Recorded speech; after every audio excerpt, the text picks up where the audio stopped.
فإن كان سكوته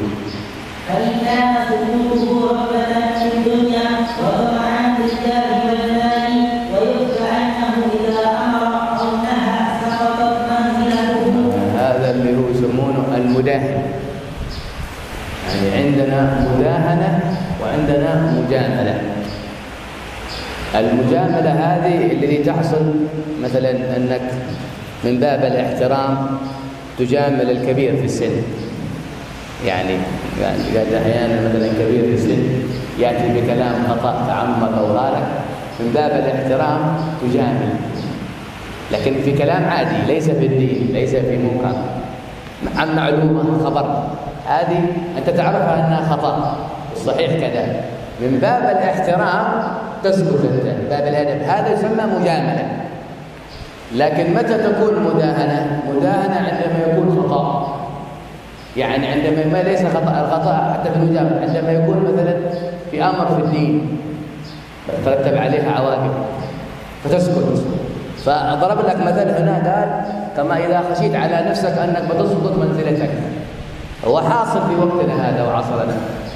يعني مثلا تداهن شخص صاحب فلوس، تخاف أنك إذا خالفته تجعله يخطي، كل شيء تمام، بلغتكم قوله تروس، كل شيء تمام. هذا خطأ إذا كان في حق الله شرع الله، هذا يسمى مداهن. فالمداهنة حرام. المجاملة لا بأس بها إذا كانت في أمر عادي مباح، ليس في أمر دين ولا في أمر حلال أو حرام. لازم تفرق بين المداهنة وبين المجاملة. حبيت Habib menyampaikan tadi bahwasanya ada perbedaan antara negosiasi. Jadi di dalam Islam itu negosiasi itu mempunyai dua makna. Ada yang dinamakan mujamalah dan juga ada yang dinamakan mudahana. Mujamalah ini bernegosiasi tapi di dalam hal-hal yang baik, artinya tidak melanggar syariat. Seperti kita bernegosiasi di dalam hal-hal yang baik, atau kita persilahkan kepada orang yang tua untuk mengedepankan orang tua, atau negosiasi yang lain yang tidak melanggar syariat. Adapun yang kedua yaitu mudahana, itu negosiasi yang tidak diperbolehkan dan dia melanggar hal-hal syariat. Seperti orang contohnya riswa, bayar kalau ada uang baru bisa. Basogo. Itu namanya mudahana, itu tidak diperbolehkan. Negosiasi yang melanggar syariat. Maka negosiasi yang melanggar syariat ini diharamkan dan tidak diperbolehkan. وكما سبق في الصفحة التي قبلها أن نحن كنا خير أمة، آية كنتم خير أمة أخرجت للناس تأمرون بالمعروف وتنهون عن المنكر. ما كنا خير أمة إلا لأننا نأمر بالمعروف وننهى عن المنكر. فإذا لم نتصف بهذا الاتصاف بهذا الوصف ربما أننا نحن المتأخرين نخرج عن الخيرية. أما أوائلنا وأسلافنا فهم لا شك أنهم من أهل إيش؟ من أهل خيرية الأمة، الذي قال تعالى في كتابه كنتم خير أمة أخرجت للناس. بعدين أتى معكم في نفس الصفحة من رأى منكم منكرا فليغيره بيده. لكن هذا خاص بحق السلطان وبحق الولي والوالي والحاكم الذي اليوم يقوم مقامه الرئيس، ومن ينوبه ومن هو ينوبه وكيل. ليس من رأى منكم منكرا أنا وأنت تجيب تغيره بيدك، لا يجوز لك العلم، هذا خاص بأهله.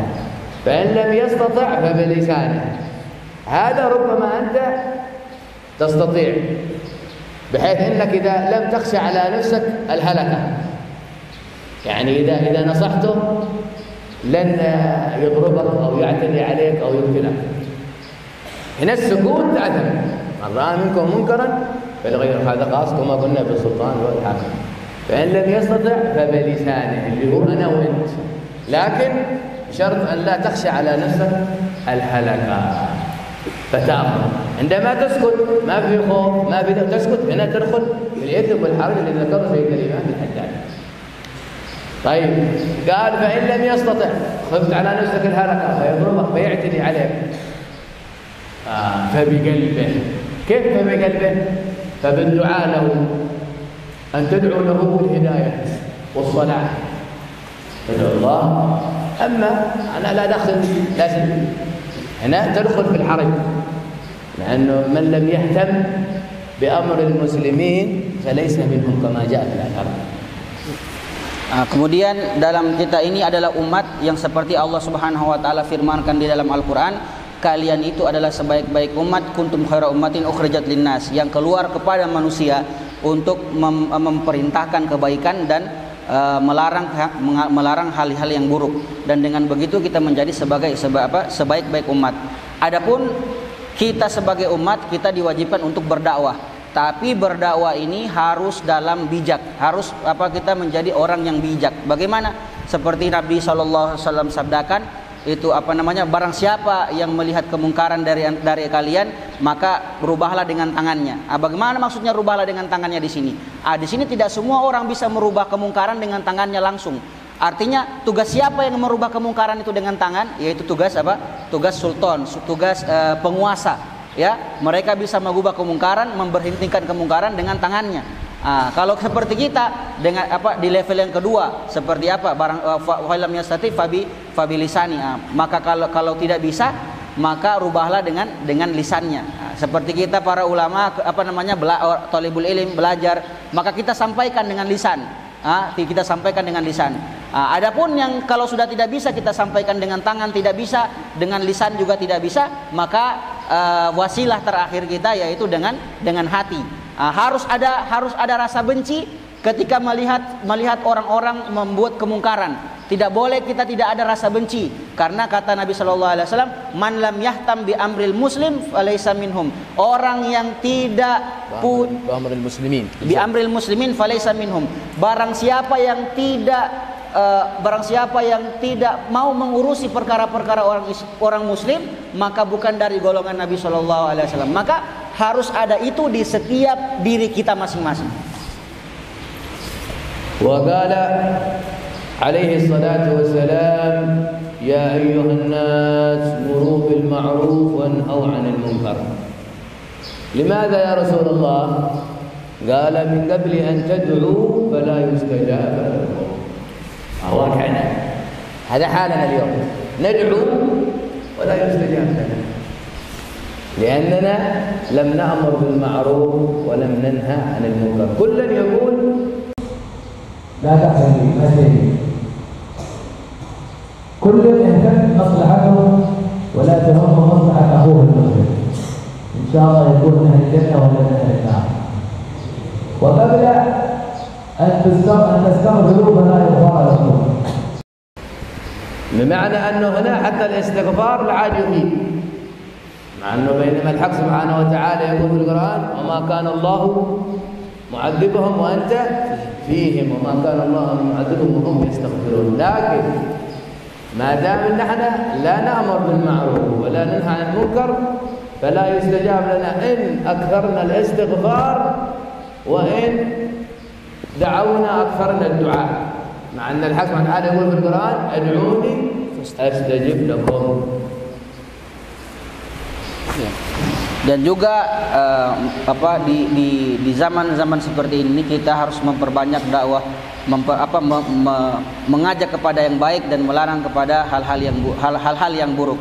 Karena kenapa disabdakan di dalam hadis bahwasanya Nabi sallallahu alaihi wasallam pernah bersabda, muru bil ma'ruf, perintahlah dengan kebaikan dan laranglah kepada hal-hal yang buruk, sebelum nanti akan ada masa kamu akan berdoa tidak diterima dan kamu beristighfar tidak akan diampuni oleh Allah Subhanahu wa taala. Sebagian ulama mengatakan maksudnya apa itu?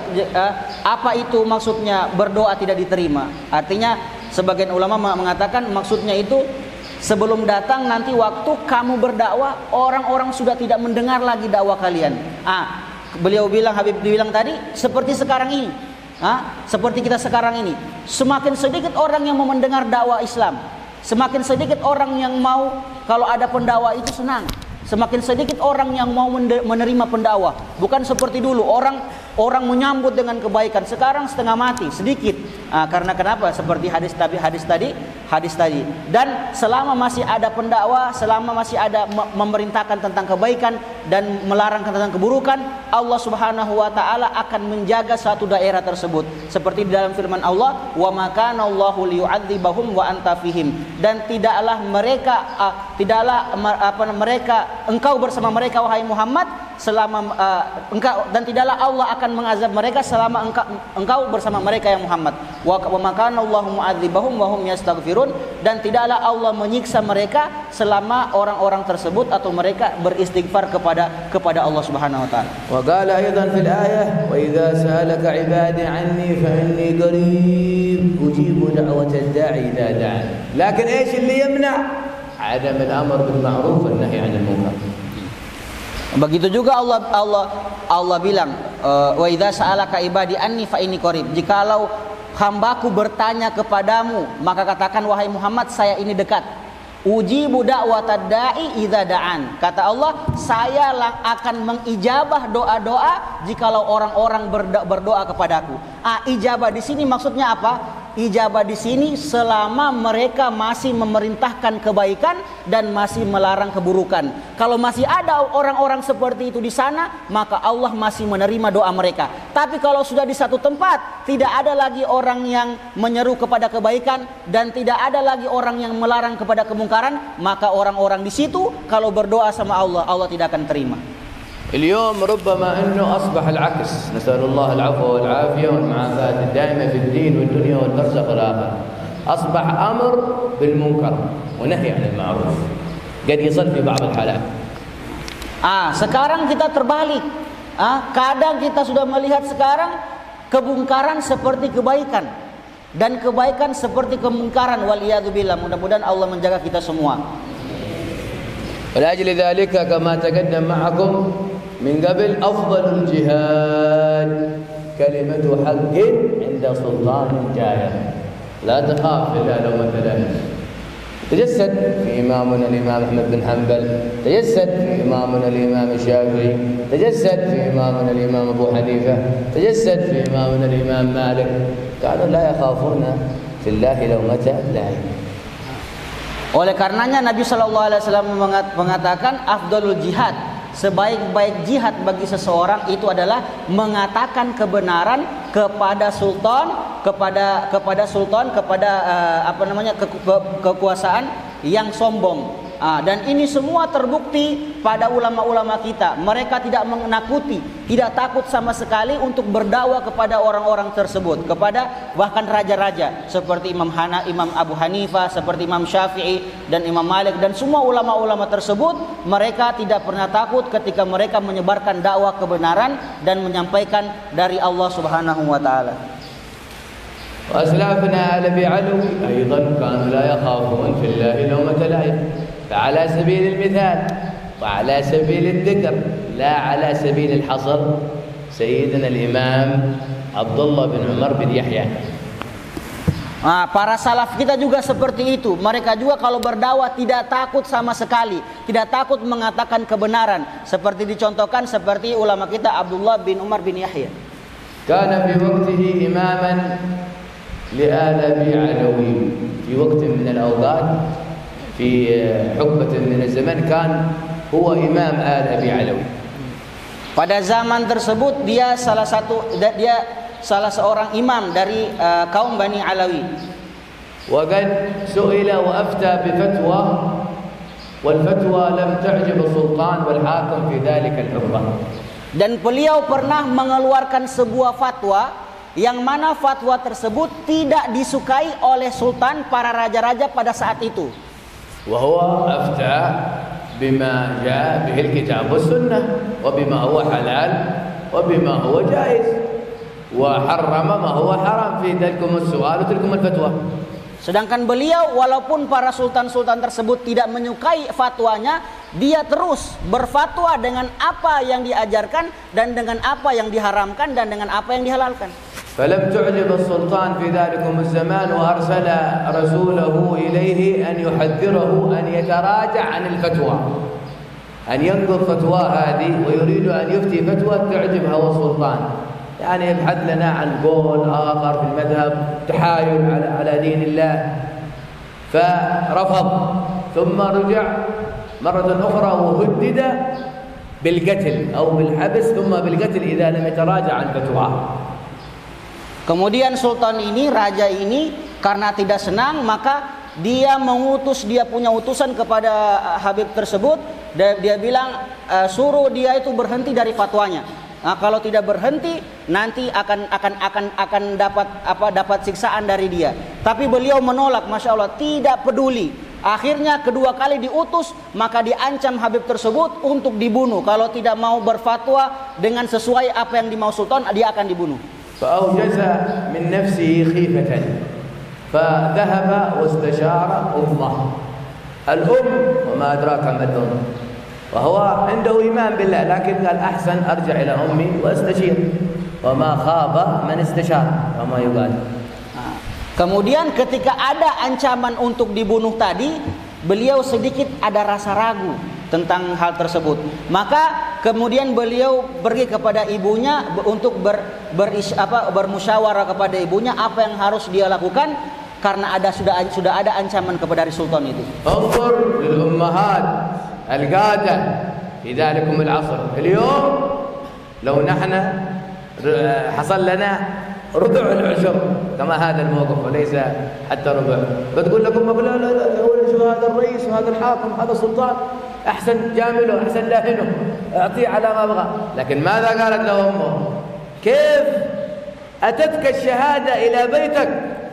عبد الله بن الزبير لم تأتيه الشهادة إلى بيته وإنما هو عارض الظالم السفاح حجاج بن يوسف الثقفي وقارعه وجادله حتى قتل في الحرم المكي ومثل به عند الكعبة وعلق، وأنت لا ذهبت إليها كما عبد الله بن الزبير وإنما هي الذي أتتك إلى عندك الشهادة، فأنعم بالشهادة. تقول له انتبه تخاف في الله لومة لائم، قول الحق بمعنى تمثل بهذا الحديث أفضل الجهاد كلمة حق عند سلطان جاهل. Ketika bermusyawarah kepada ibunya, subhanallah, lihat apa kata ibunya. Bukan seperti ibu-ibu zaman sekarang. Kalau ibu-ibu zaman sekarang anaknya sudah dapat ancaman, sudah dapat ini, ibu sudah saja, berbaikan saja, jangan nanti kau dibunuh. Pasti begitu ibu-ibu sekarang bilang. Tapi lihat apa kata ibunya. Wahai ibni, wahai anakku, itu syahada, itu syahid, itu pahala syahid.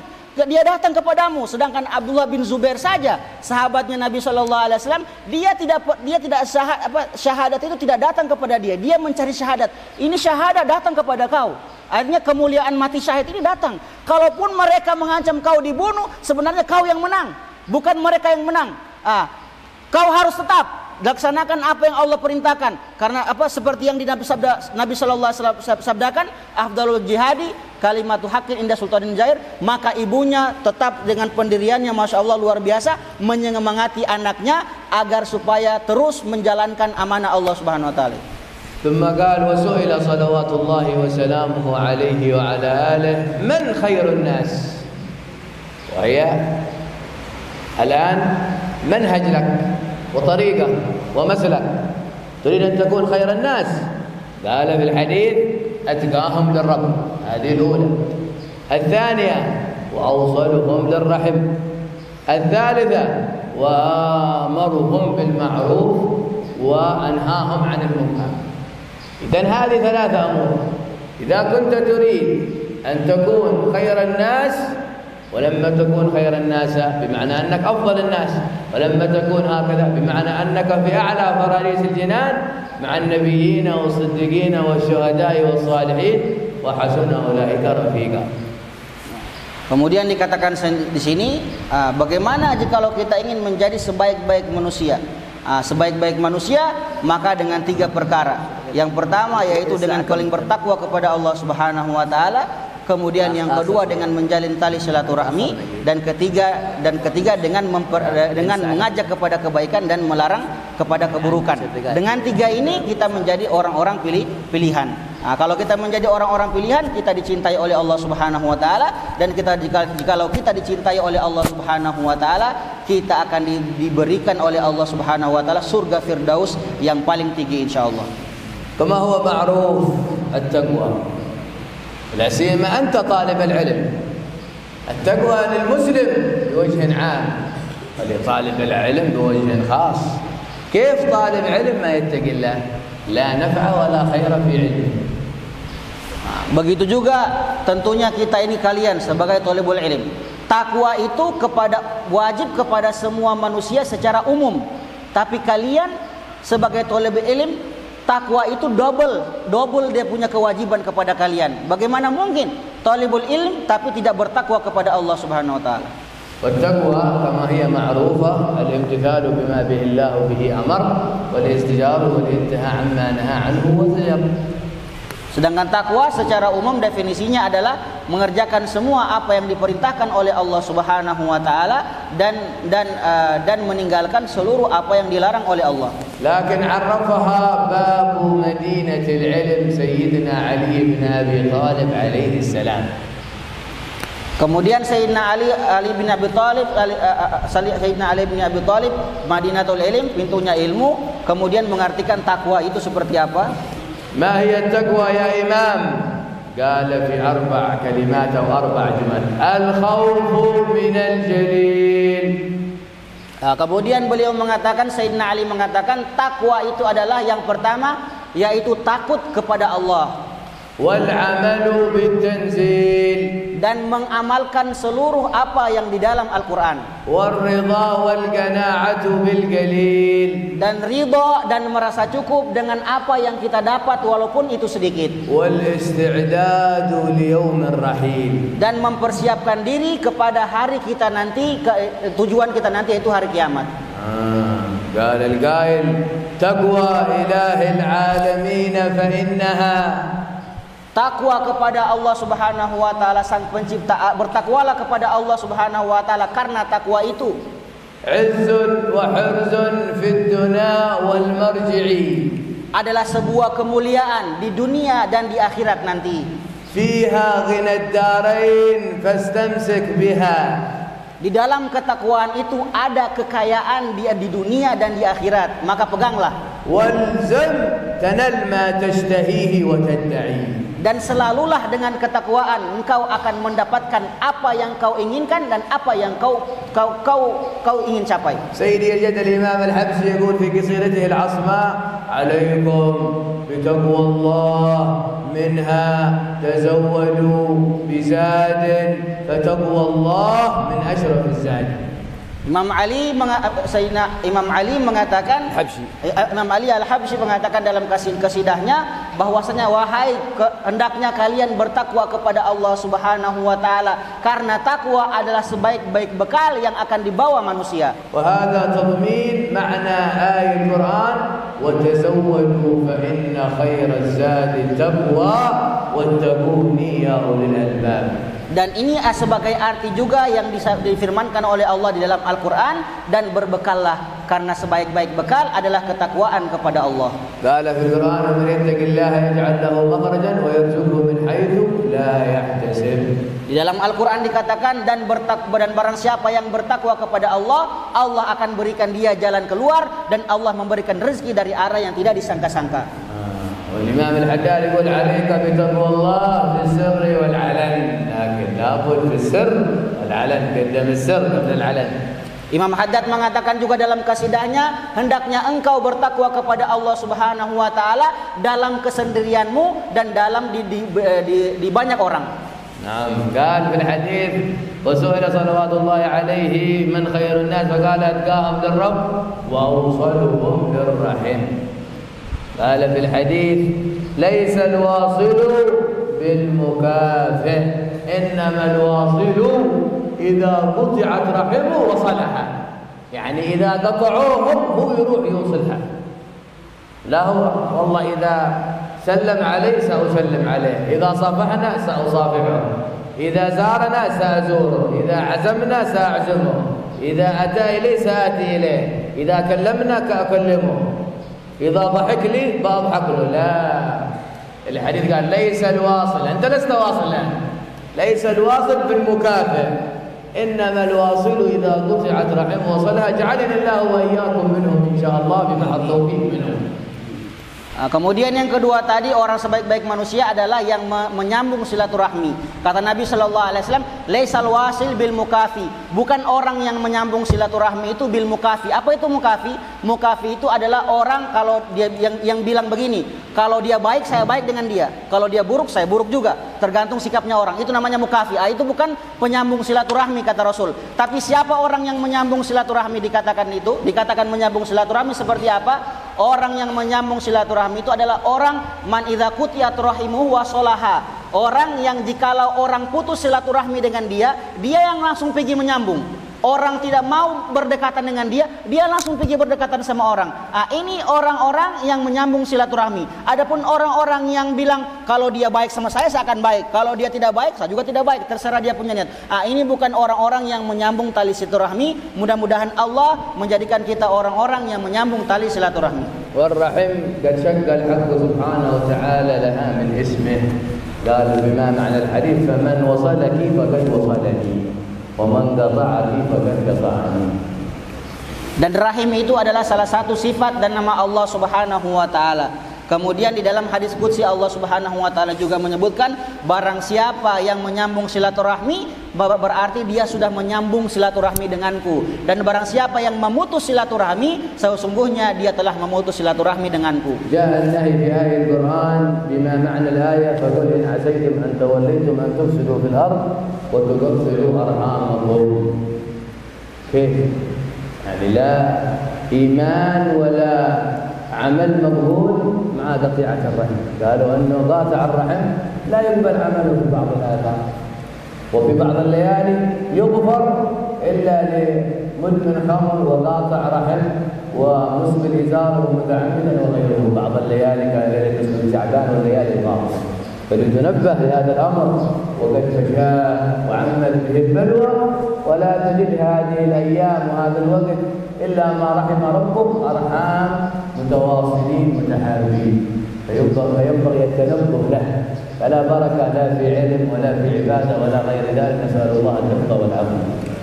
Dan juga orang yang memutus silaturahmi itu seperti yang difirmankan Allah di dalam Al-Quran, mereka itu adalah orang-orang yang membuat kerusakan di muka bumi. Bahkan di dalam beberapa riwayat dari Nabi Shallallahu Alaihi Wasallam bahwasanya di beberapa malam ada orang-orang yang tidak diampuni oleh Allah Subhanahu Wa Taala walaupun dia berdoa dan bermunajat kepada Allah. Salah satunya yaitu orang yang suka meminum minuman keras dan juga orang-orang yang selalu memutuskan tali silaturahmi. Mudah-mudahan kita semua tidak termasuk orang-orang yang memutus silaturahmi. إذن خلاصة الكلام وخلاصة الأمر أن عليك أن تنتبه لتقوى الله وصلة الرحم والأمر بالمعروف والنهي عن المنكر، فهذه الأمور والأسباب هي مفاتيح وطرق النجاة والسعادة في الدنيا والبرزخ والآخرة. Kalau begitu, maka begitu rangkuman percakapan ini adalah hendaknya kita semua harus memperhatikan tiga ini jikalau kita ingin mendapatkan surganya Allah Subhanahu wa taala, yaitu bertakwa kepada Allah Subhanahu wa taala dan menjalin tali silaturahmi kita, kemudian memerintahkan yang ketiga memerintahkan kebaikan dan selalu melarang kepada hal-hal yang buruk. ثم ذكر الإمام الحداد التهويل على أنه لا يفيد علم وعبادة مع قطيعة عدم النهي عن المنكر والأمر بالمعروف والأمور الثلاثة. قال وبلغنا أن الله تعالى عذب قرية. ليه عذب القرية هذه؟ فيها 18,000 أعمالهم كأعمال الأنبياء. لا إله إلا الله. مع أن فيها 18,000 عملهم وعبادتهم كالأنبياء إلا أن الله عذبهم غير أنهم كانوا لا يغضبون لله. تنتهك حرمات الله لا يغضبون لا يهتمون، مع أن أفعالهم وأعمالهم كالأنبياء. لأجل هذا جاء الوصف عن السيدة عائشة وغيره في الحديث أنه إذا انتهكت عن الرسول صلى الله عليه وسلم انتهكت كان لا أحد يموت لغضبه ولا يكف لغضبه، لكن إذا كان في حقه عفا وصفح. نحن اليوم العكس، إذا كان في حقي تقول لي أنا بتعمل أمور ومصائب، لكن في حق الله سهل عادي. فهذا أصبحنا كأصحاب هذه القرية، نسأل الله الحكمة والعافية. قال فقد ترجم. Kemudian Imam Abdullah Al-Haddad menyebutkan bahwasanya akan ada nanti orang-orang yang mana mereka ini subhanallah amal-amal mereka itu hampir seperti para nabi-nabi. Bayangkan amal-amal mereka hampir seperti para nabi-nabi, tapi Allah Subhanahu wa taala tetap menyiksa mereka. Allah Subhanahu wa taala tetap mengadab mereka. Kenapa? Disebabkan satu perkara. Karena ketika mereka melihat keburukan, ketika mereka melihat maksiat, ketika mereka melihat seseorang membuat haram, mereka tidak cemburu, mereka tidak melarang. Oleh karenanya Sayyidah Aisyah mengatakan Nabi SAW itu beliau itu marah jikalau haknya Allah dilanggar, jikalau maksiat dilakukan di depannya. Tapi beliau kalau haknya beliau dirinya sendiri dilanggar, beliau tidak marah. Berbeda dengan kita sekarang. Kita sekarang kalau haknya kita dilanggar, kita marah sama orang. Tapi kalau orang melanggar haknya Allah Subhanahu wa taala atau syariatnya Allah, kita tidak marah. Ini sudah terbalik kita.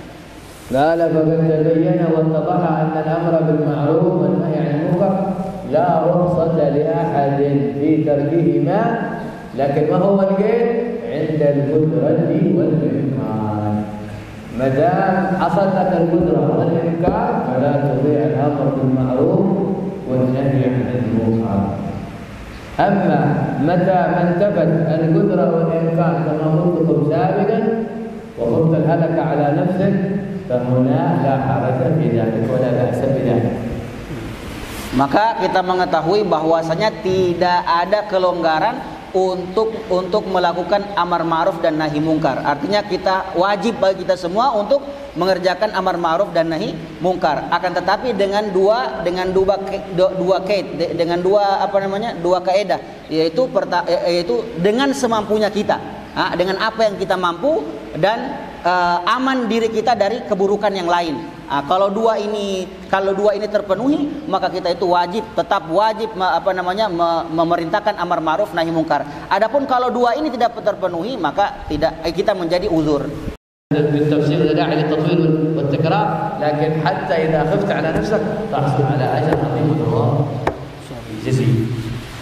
Maka juga yang mengerjakan tersebut, yang orang-orang alim yang mengetahui kemungkarannya dan mereka mampu menghilangkan kemungkaran tersebut atau bisa merubahnya dengan tangan, seperti pemerintah mampu merubah dengan tangan, yaitu melarang. Atau seperti kita orang yang alim yang tahu ilmu, kemudian dia bisa melarang dengan nasihat tapi tidak melakukannya. Ini semua yang bisa memancing dosa.